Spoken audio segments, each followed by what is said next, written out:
Merci d'être avec nous, Yann Saint-Pierre. Vous êtes spécialiste en contre-terrorisme. L'Allemagne frappée par un attentat dont on ne connaît pas encore les motivations, on l'a dit et répété.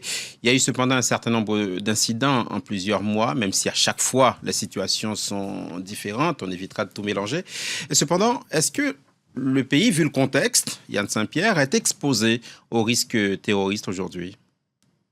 D'abord, bonjour, merci de m'avoir invité. Moi, la tendance inquiétante que je remarque en Allemagne depuis octobre 2015, c'est que ça s'avère la septième attaque de la part d'un attaquant solitaire. Je ne parle pas ici d'un loup solitaire, je parle vraiment de quelqu'un qui effectue une attaque seul.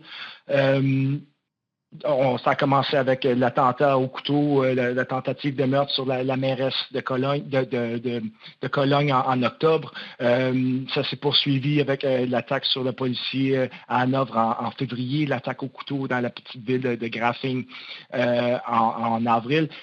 Chaque fois, c'est des motifs différents. Chaque fois, il n'y a pas vraiment un fil, il n'y a pas vraiment un dénominateur commun à tout ça, sauf la frustration sociopolitique.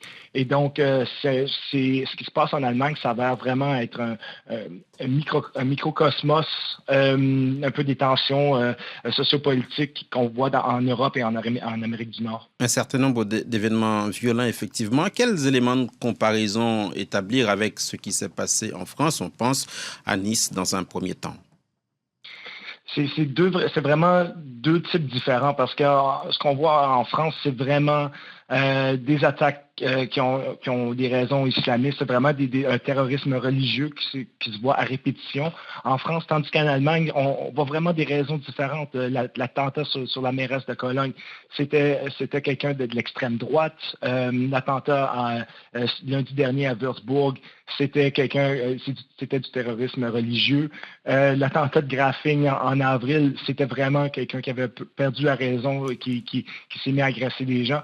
Donc, les causes sont très différentes. C'est très, très difficile de comparer les deux pays en ce moment, la situation dans les deux pays. Par contre, ce que ça démontre, c'est que c'est plus difficile que jamais d'arriver à identifier d'avance un attentat potentiel, que ça soit politiquement motivé ou non. Merci beaucoup, Yann Saint-Pierre, d'avoir été avec nous sur France 24.